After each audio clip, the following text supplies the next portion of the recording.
You are listening to the Yoga for Balance podcast. I'm your host, Heather Jurdy. Thank you so much for listening.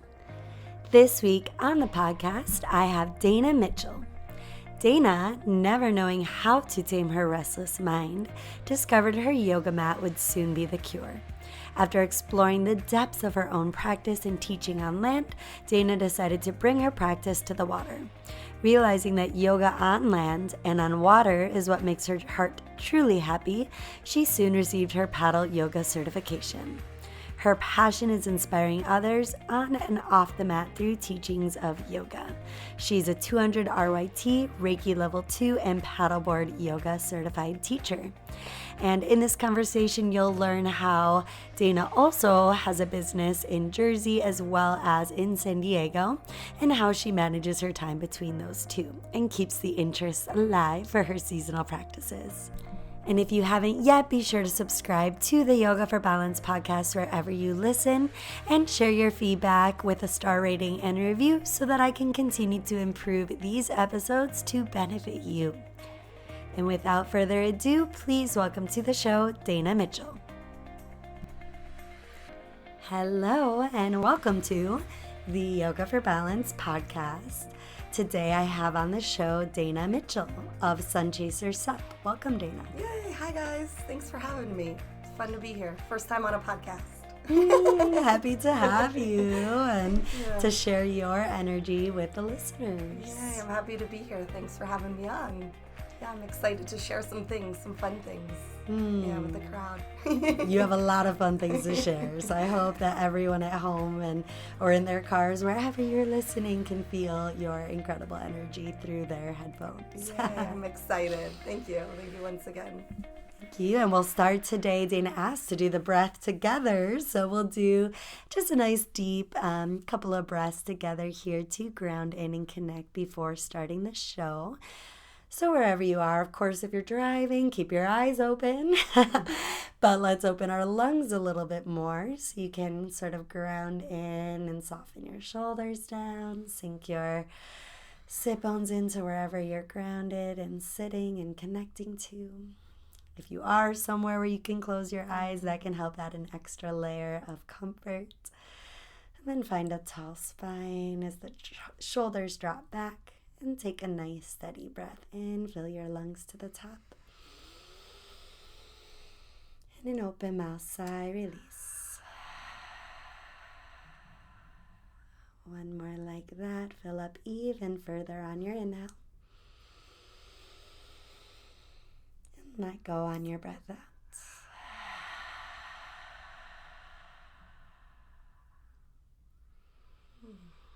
And just notice maybe already you feel a little more relaxed and tuned in for this conversation. I love taking deep breaths like that. Comes the mind chatter, gets you grounded. We could just sit here and do that all day together, you and I. Yes, we are already in a beautiful healing space here. Dana and I are meeting at Bird Rock Yoga here in beautiful Pacific Beach where we both teach. And isn't it true when you just walk in the space, it's like all of a sudden I already feel lighter and more relaxed. Yeah, it's beautiful. And it helps that we're a block from the ocean. So walking in, smelling the ocean air. Sometimes catching a sunset on the way in is beautiful. Yeah, our space is wonderful. I love it. This is it. This is home. Yes. One of many, but one of many. Exactly.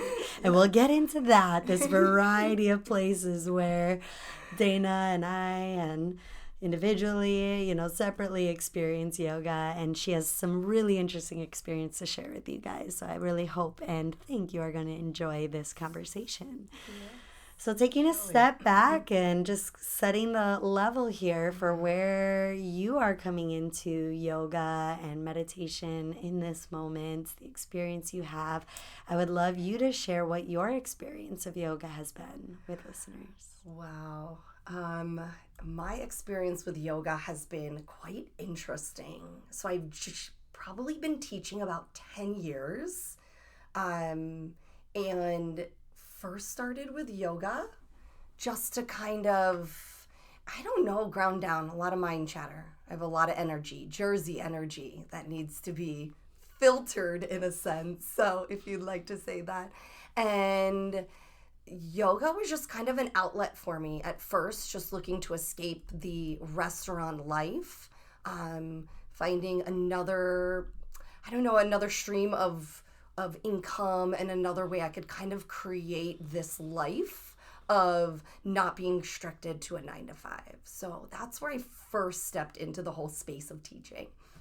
And then from there, the practice has just elevated physically, mentally, and then teaching is just the whole other, oh my gosh, it's this world of, I don't know, grace and balance. And as a yoga teacher, we offer something of us to our students, which is, I don't know, a word you can describe it. I'm lost for words on that.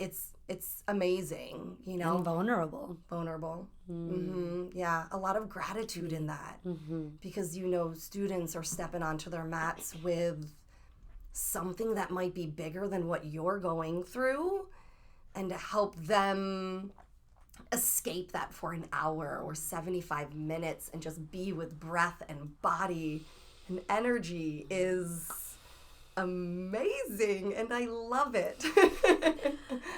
So powerful. Yeah, it's great. I love teaching.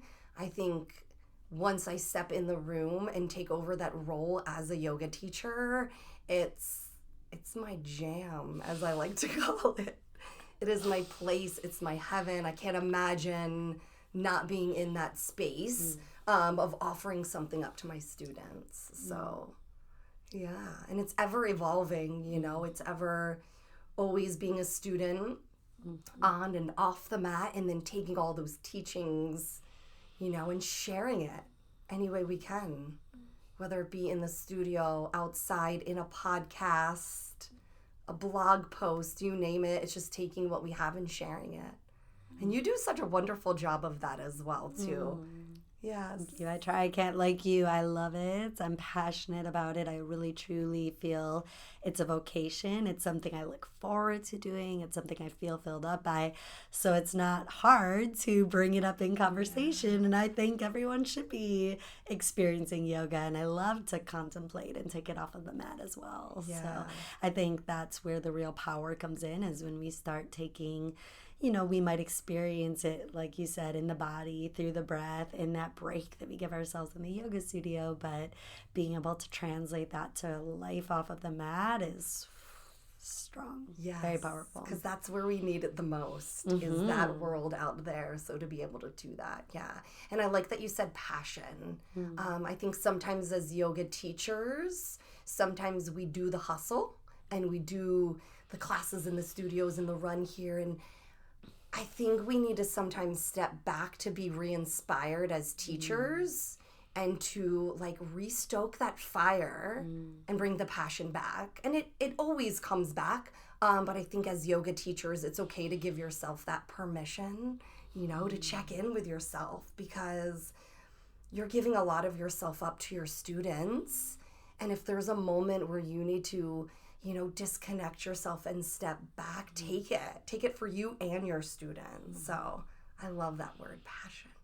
And continue to experience it for yourself. I think you brought that up. And I had gone to a new experience, a friend of mine who I'm going to have on the show here in the next month or so. We're planning our conversation over the next full moon, which she said actually when you're working on creative projects, around the full moon is a great time to collaborate, to really, you know, get the creative juices going. And I feel that way. I don't know. I'm always in this interesting headspace around the full moon. So our next conversation is then, but she held a moon circle for women, and she does this on the new moon and the full moon.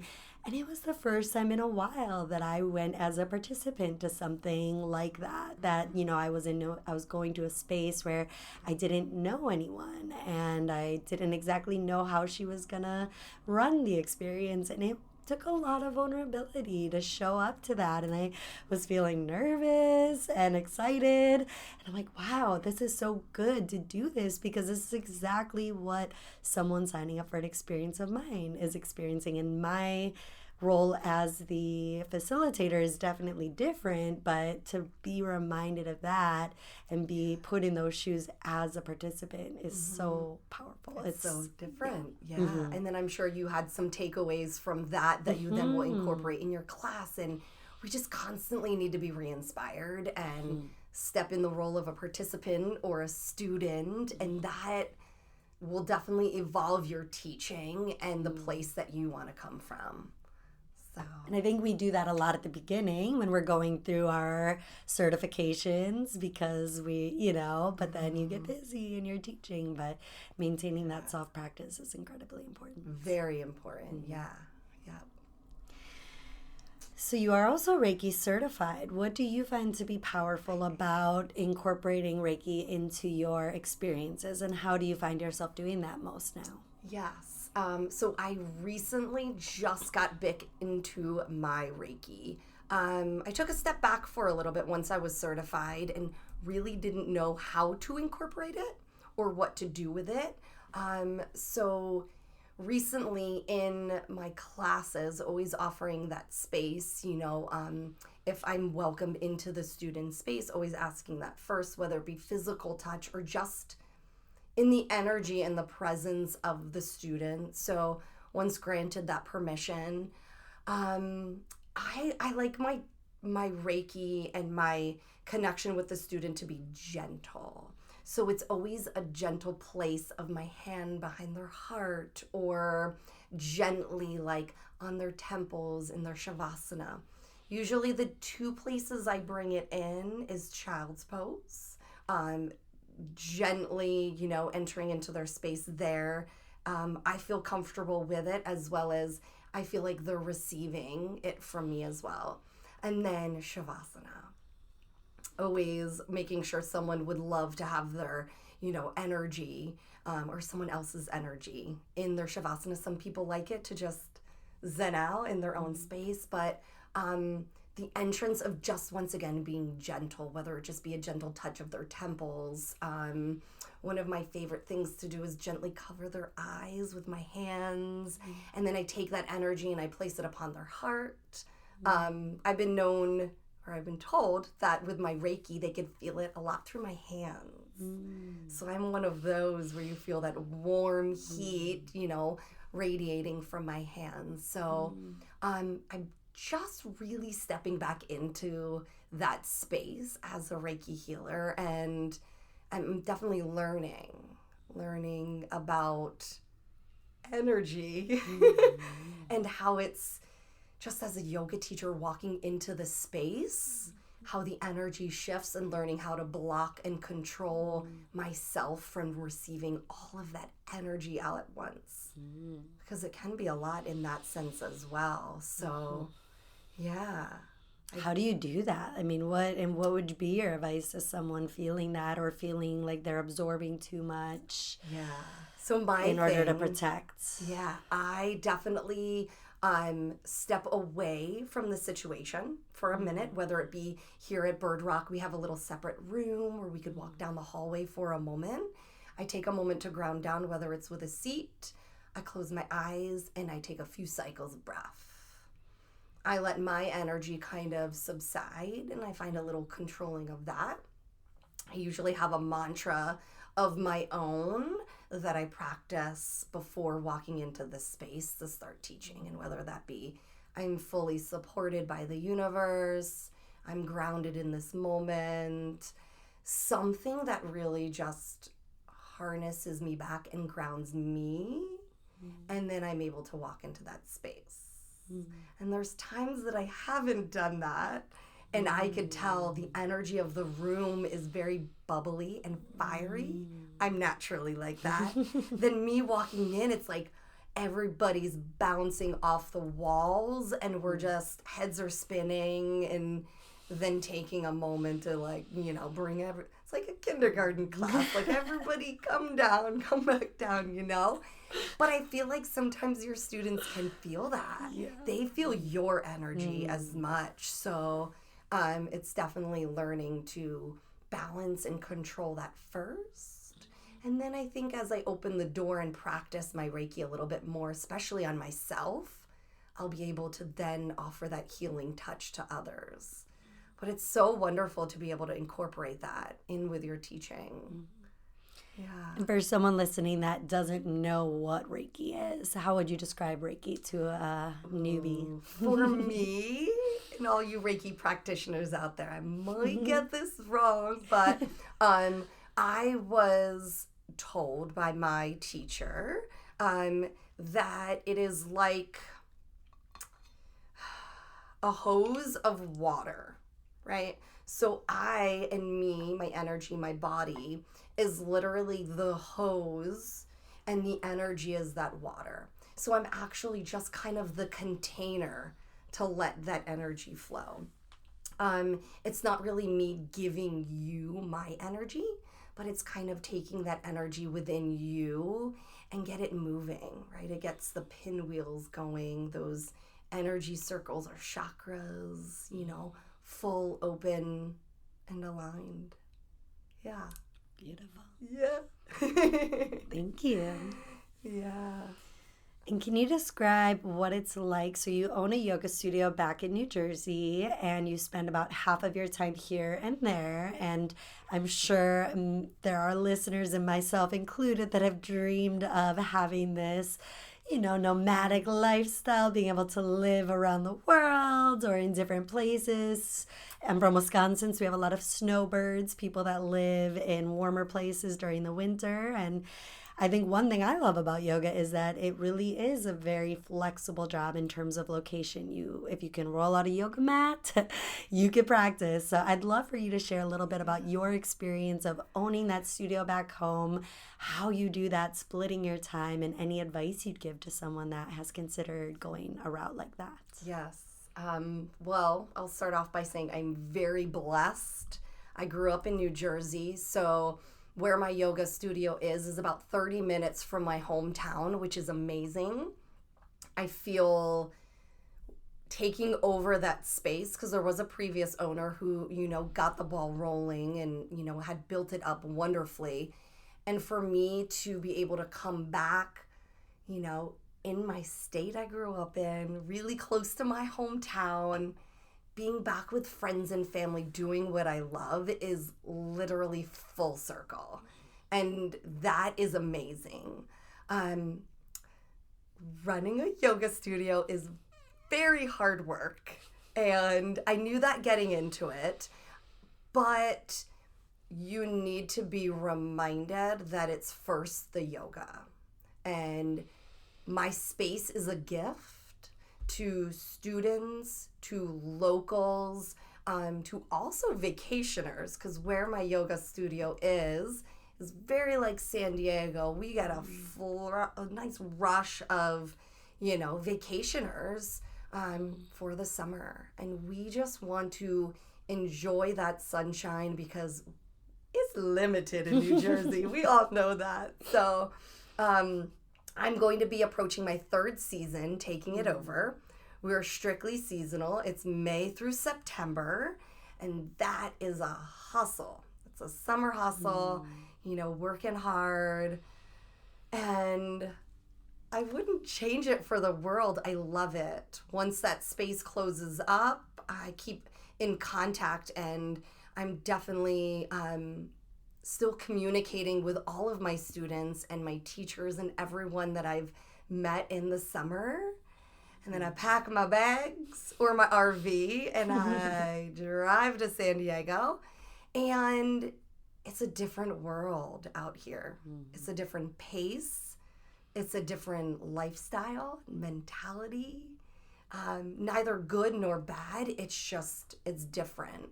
So once I make that move from coast to coast, I really have to reground myself. It takes me a little bit to get back in my routine, to meet up with my friends who have forgotten about me the 6 months I was away. Life goes on for other people. And sometimes I forget and I come back from coast to coast and I'm like, hi, remember me? I'm here, I'm your friend,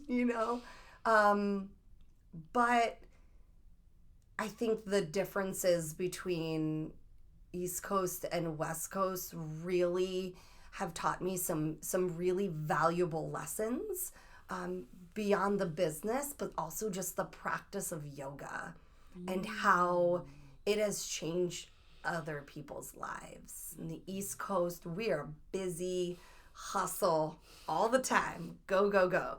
And I feel they need it a lot on the East Coast. And it's the same as here, you know, even though we have a little bit more of a chill lifestyle and a little laid back, we're all going through the same thing and we're all experiencing stuff that's hard, you know. So taking the element out of what coast I'm on and bringing it back to the home of yoga, and that's it. That's what makes my heart skip a beat. So I'm very blessed to be able to do that from coast to coast. A seasonal business is challenging because you have to remember in those months you're not physically open, you still have to keep that connection and that ball rolling, whether it be through social media or emails or personal phone calls, because you don't want them to forget about you and then have to pick up come the season as the start and you're like, hey, remember me? You know? But I'm learning, like everything else, I'm learning if I need to ask for help, that there's lots of people who are willing to help, and rather than take the burden on of everything, it's really great to reach out to people. And I have a strong core of family and friends who definitely help out where they can. So I'm blessed in many ways. I wish I could visit that space if I'm ever in Jersey. If you're ever in Jersey, what's the name of the studio? Liquid Bliss Yoga down at the Jersey Shore in LBI, New Jersey. So our space is wonderful. It's 1 block to the bay, 1 block to the beach, and it's windows open, fresh, salty air. We do beach classes, which are wonderful, early morning, ocean meditation. It's wonderful. We also have our paddleboard program out there as well, and then our studio space. So we do a lot. Yeah, so let's talk stand-up paddleboard yoga, and that's something that is what brought us together. We did stand-up paddleboard yoga in our yoga teacher training here at Bird Rock Yoga, and you also teach here in the studio, so I'd love for you to share what led you to that and where you think the power is in that practice. Oh man, we could talk for hours on this. Gosh, I did a paddleboard training right after I did my teacher training. So certifications back to back. At first, I was a little overwhelmed of teaching and knowledge, which I absolutely love. I dove right in right away to my studio teaching. Being out on the water is a whole other experience because you have all your elements. Your weather, your wind, good old Mother Nature. Then you bring in the element of this board, finding balance within yourself on the board, on the water is just, I don't know, that experience in and of itself. I think for me, what led me there is I was still brand new in my yoga teaching and my practice. The element of doing it on the water took me out of the headspace of the actual physical practice and what it needs to look like, because you have to adapt your practice on the water. Unless you want to go swimming, which is fun sometimes, it happens quite a bit, but you have to get out of the headspace of the actual physical shape and bring it into the element of breath is so important out on the water. Brings you in, it brings you down. Your breath, your focus, your mind, all has to be there, because the second one pulls you away, That's it. There might be a little splash, but it reminds you of the simple basics to take that into your land practice. So SUP yoga isn't to replace your land practice. You need that grounding and that foundation. But I think it could be used to enhance it, to find the balance, the core work, the breath work out on the water with the sunshine on you. We could just close our eyes, unless you're driving, and just feel that, we get a soft breeze, sometimes stronger than other. It's the gentle sway of the board. And all the while you're finding this movement synchronized with the ebb and flow of the water. And then your shavasana is heavenly. Oh my goodness, just letting your hands rest in the water beside you and really giving yourself 5 minutes where nothing else matters. Nothing. We don't even have our phones. You don't bring your phones on the water. It's you outdoors just breathing in fresh air. Oh, let's go paddleboarding right now. I know. I can just imagine and picture it. And it is. And I love how during the classes, you'll even say like, oh, dip your toes out into the water there. So you are drawing that into the experience and reminding people and using those elements to bring people into the present. And I think that's just really beautiful and to honor those. Yeah. And it's really fun too. And also being able to teach the sport of paddleboarding, because before every class we give a lesson, and we have had so many return students coming back saying they just got their own paddleboard or they went on their own paddle excursion. So it's a combination of a bunch of elements and activities, fitness, however you want to, incorporate that and describe that into one. So, and being in San Diego, we're pretty lucky here. We do it year round. Some days better than others, but I mean, just to be able to paddle and throw on a sweatshirt and still be out there with the crisp air. Early morning paddles are beautiful. The sun's rising and you still have the mist and the dew from the water. I know. Glassy. You don't have the boats out there yet. And you can get by without falling in. I think the last time I didn't fall in, so you're not necessarily falling in. No. But if you do, it's not a big deal. Yeah. And I think that's also, gosh, for students, we get that question a lot. Will I fall? I don't know. Like, you may fall, and it's like that saying, it's like, well, what if I fall? But what if I fly? And you surprise yourself when you let go of that element and the control of holding on to not fall, and you really let go.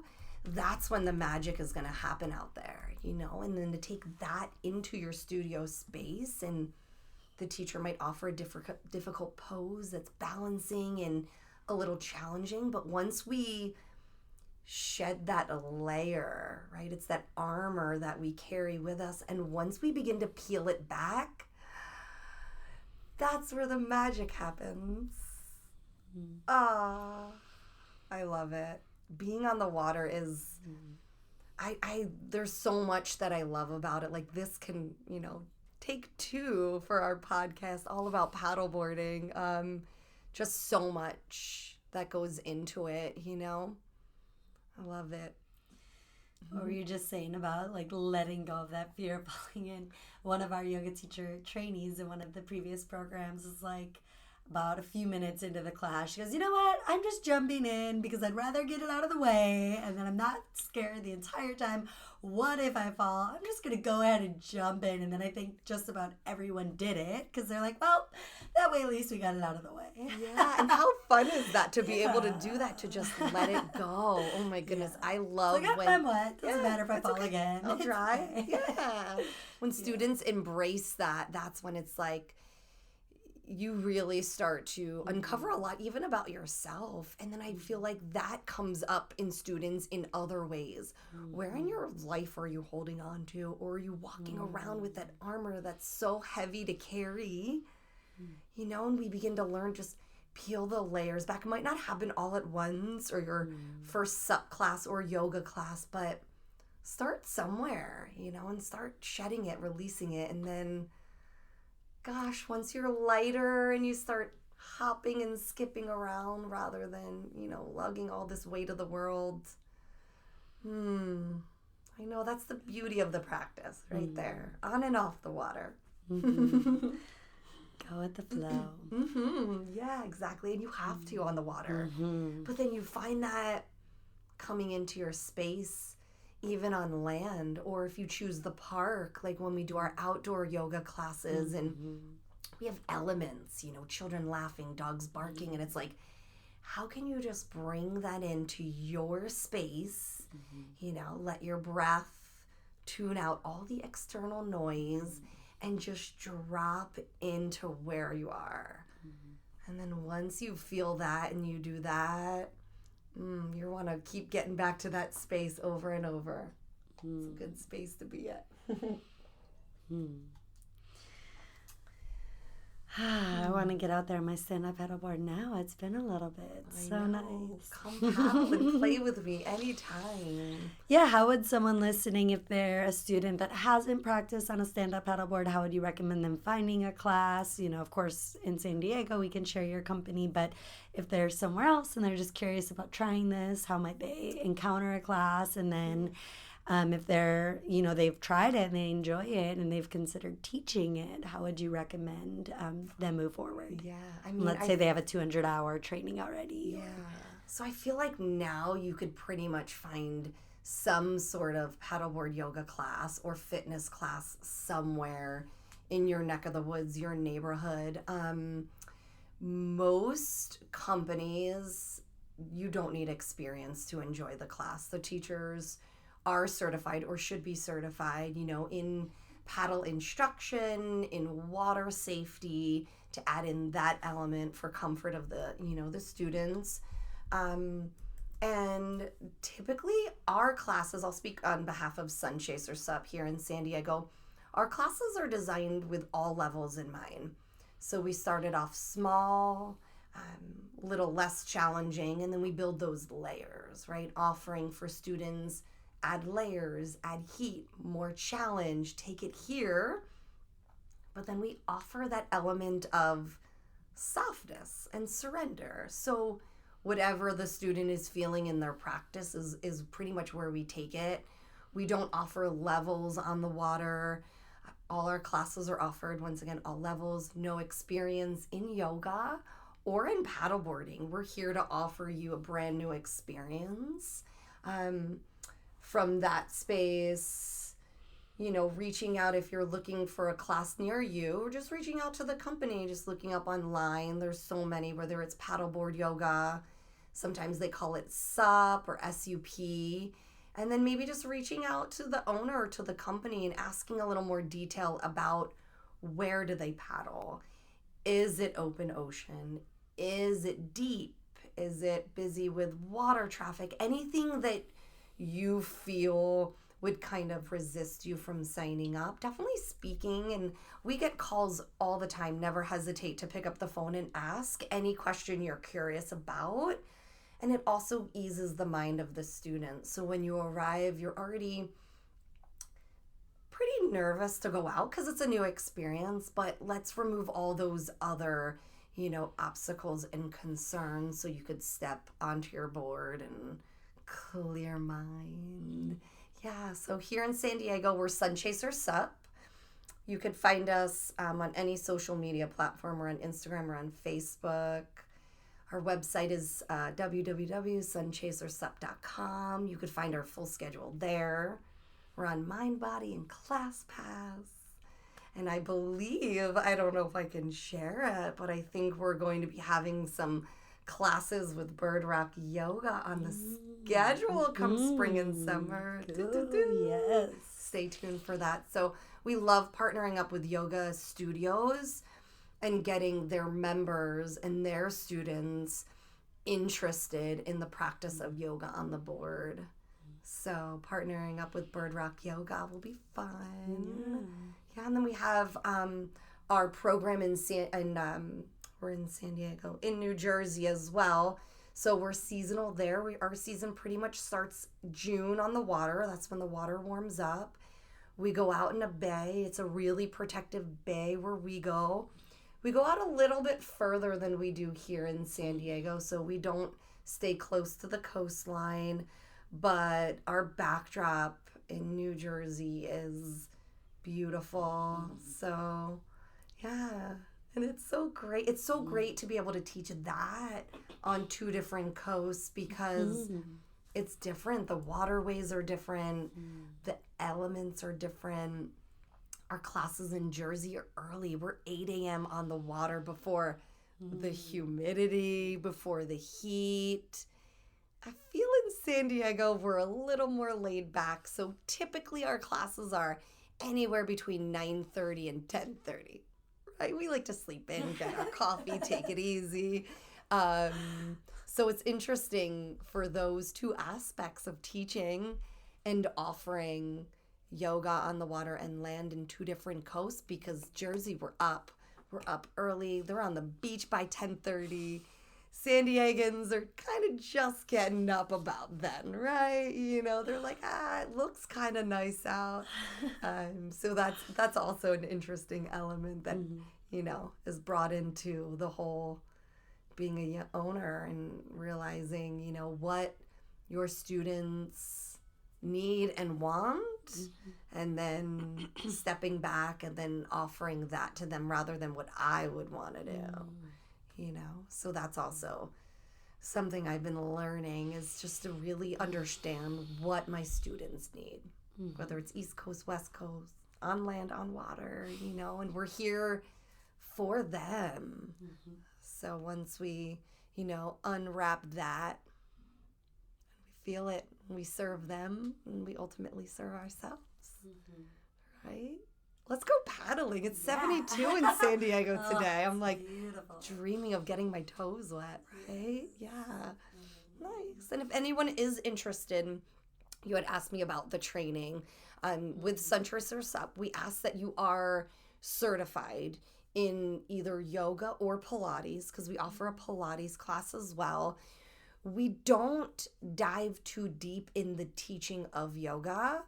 We're more the elements of the water. It'll be a water certification, a WPA, which is a World Paddle Association certification. We dive deeper into the actual sport of paddling, anatomy of a board and of a paddle and paddling out, and how you lead a SUP yoga class. So 3 days is usually what we do. It's usually a Friday, Saturday, Sunday, full days. And then day one, really unpacking everything about paddling, hitting the water. That's where you'll get your water safety. We go over how to read the wind, how to do board safety. We do this really fun board flip, you know, just in case we need a rescue out there, which is, you know, a whole other element when you're teaching on the water. And then our day two is pretty much broken down into, we start to learn the sequence or how to sequence on the water.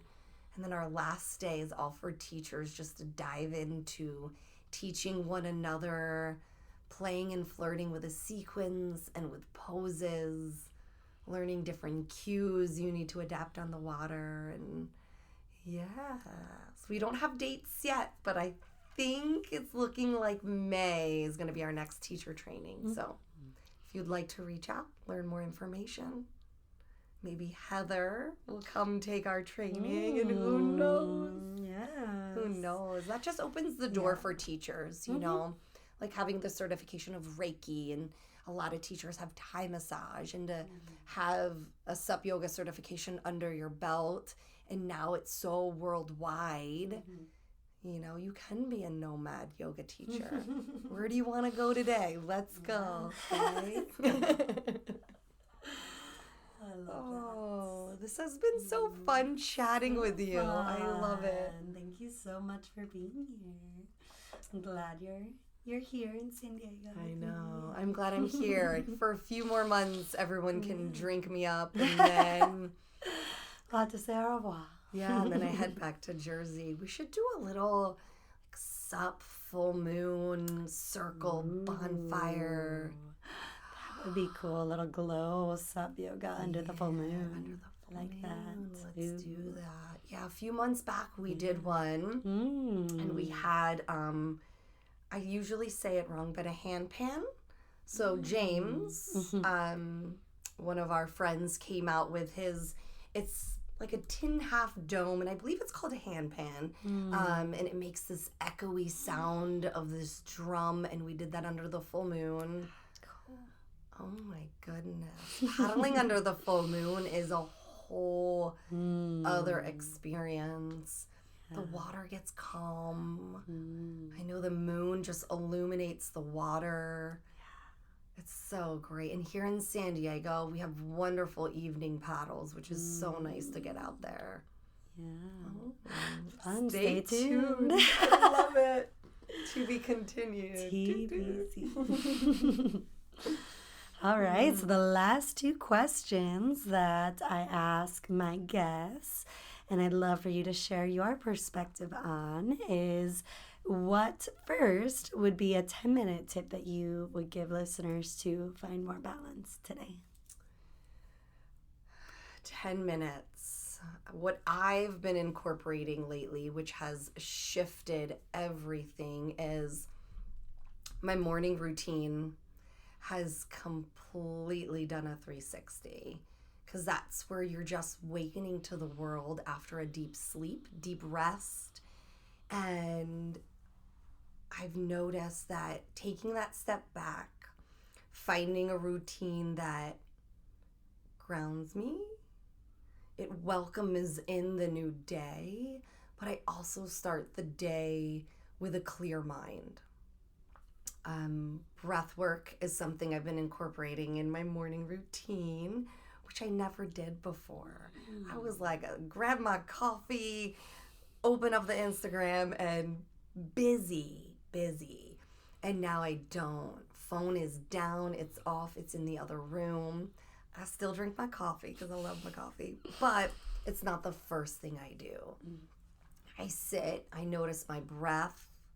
From that space, I've been journaling a lot, and I give myself 10 minutes, but sometimes once you're in that process, it turns into 20. And then sometimes, 30 minutes have gone by and you didn't take in all that negativity from the outside world. The streaming through the social, which I am sometimes guilty of, but I've been watching my screen time, or just taking in everything else of the world without letting your mind really just welcome in the beauty of that day as it is right there. So I would say to listeners, check in with how you're starting your day. And maybe you can't do the 10 minutes, but you might have a 10-minute drive to work.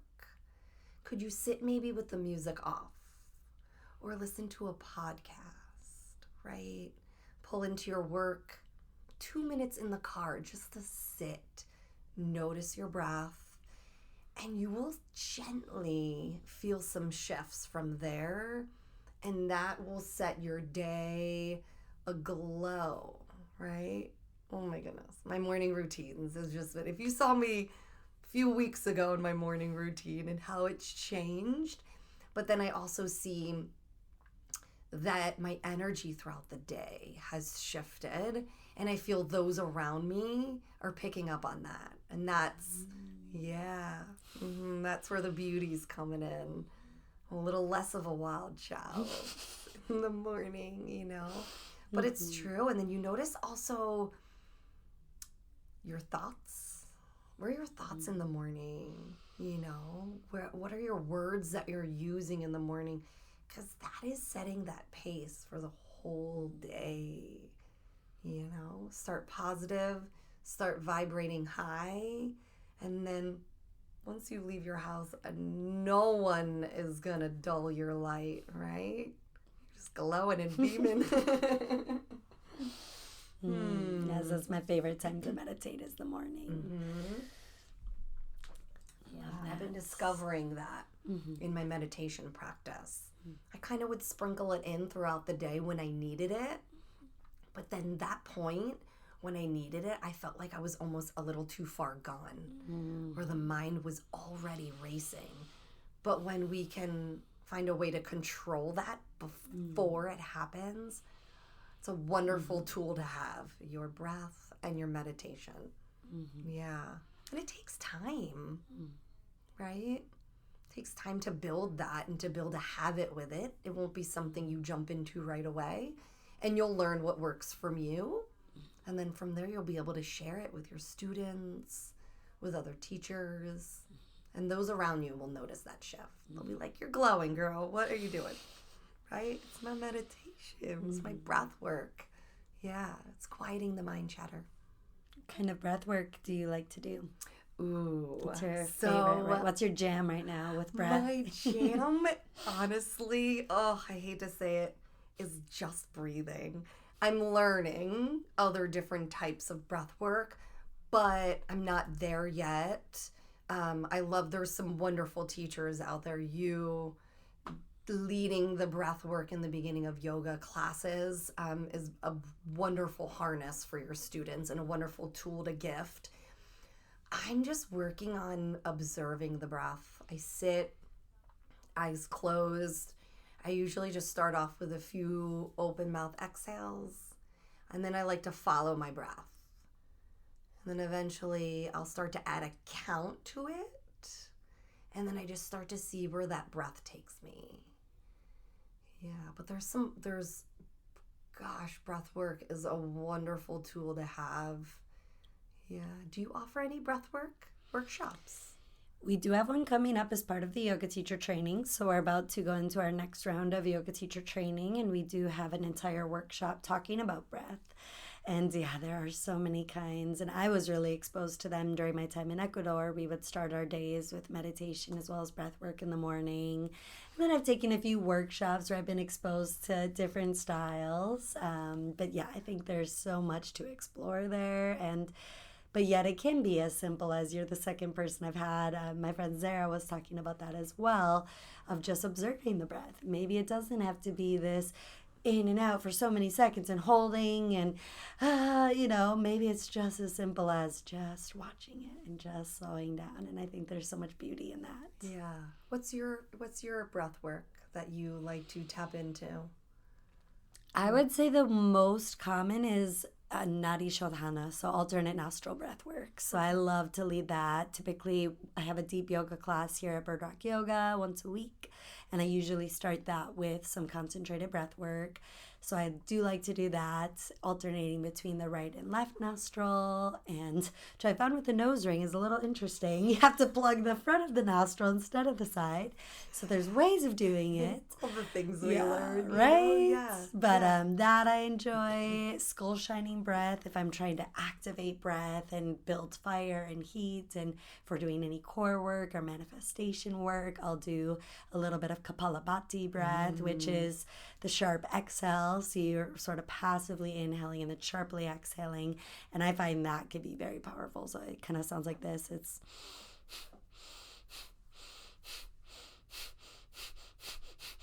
and you could start speeding up. And that I think, because people aren't always exposed to that. So I teach a weekly meditation practice over at Paradise Point Resort and Spa, and I tend to like to start the meditation. We have one just seated meditation, a guided meditation. I teach it on Thursday mornings, free to guests, or for private instruction as well. You can schedule through the spa. But I like to start that with breath work, because I find it is hard to, especially if you're new to meditation. I get a lot of people who are curious about it. Just this morning, someone who's, I've heard of this meditation thing I wanted to try, but I haven't tried it before. So rather than just going straight into guided meditation, I like dharana, focus, bringing your awareness onto a certain thing. And finally, the last question, what does balance feel like to you? Balance. Balance to me is remembering what's important to you, and also remembering what makes you happy and doing more of that. it is very easy to get caught up in the hustles and bustles of teaching and water, land, and here, and I'm there, and we forget to shine that light ourselves. And balance to me is really finding ways, sometimes scheduling ways in our busy days to find that. Because once you continue with that, and that's what really, really makes your heart happy. And doing those things will ultimately shift other areas of your life. But then it'll also shine your light brighter onto others. And it's tough sometimes to find that, especially being in two different coasts, having a life here and a life there, and it's different time zone and it's different weather. And you have to create the time to really just spark your own fire within, find inspiration. I love biking. I'm a biker. And I notice if I don't get on my bike for a few days, I feel a little, scattered and a little intense, and I just get on it. No podcasts, no earbuds, no anything. I just bike. And sometimes I bike really far, and I'm like, oh my goodness, I've been biking for hours, and it's my element, hopping on a board and paddling in the water, whether it be 20 minutes to be out in that element is just, it brings me home. And I think our lives are busy and the world is getting crazy and things are hard. And you really just have to find time to step back from that, find something that makes you happy, and sprinkle that into your day. If it can't be daily, find the time, carve the time to make it, to do it, to bring it, whatever it is, and you'll notice the shifts. I feel it when I do that and I bring that in, what makes me happy.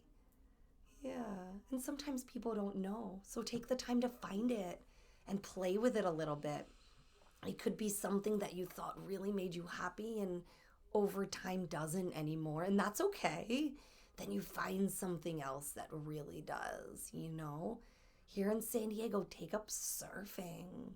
Oh, the ocean is so healing. Maybe that's it, Maybe you find a new gym or new yoga studio. You come join us here at Bird Rock and you find something that really just sets your soul on fire and you do more of that. And that to me is balance. Love that. Thank you. I see you glowing when we speak of that. You're like, yes. Yes. Yeah. Well, thank you so much for sharing your wisdom, for everything you're doing to sprinkle what you've learned and what you've benefited from out to others, and for shining your bright light here in San Diego and Jersey and all over. I know, all over. It's been fun. This has been fun. It's so great to sit down with you and connect with you on this level and talk with you. And, I love joining your classes and now listening to your podcast. And thank you for sharing and shining your light in many avenues that you do. Yeah, I'm excited what's to come 2020. Stay tuned. So finally, is there anywhere you already mentioned about where to find Sunchaser SUP? Is there anywhere else that you'd like to direct people to if they'd like to follow up with you online or see what you're up to? Yeah, just follow us, find us on social media. I'm always available. My number is listed in all platforms, so do not hesitate to pick up the phone, call me. I get a lot of students that text me any questions, and I look forward to taking everyone out on the water to experience with that at least once, and then, find your journey from there. Keep chasing the sun. Thank you. Thank you. And thank you at home for listening. Don't forget to subscribe to the Yoga for Balance podcast wherever you listen, and help our show grow by leaving a star rating and review, providing your feedback while you're there. Thank you again, and until next time.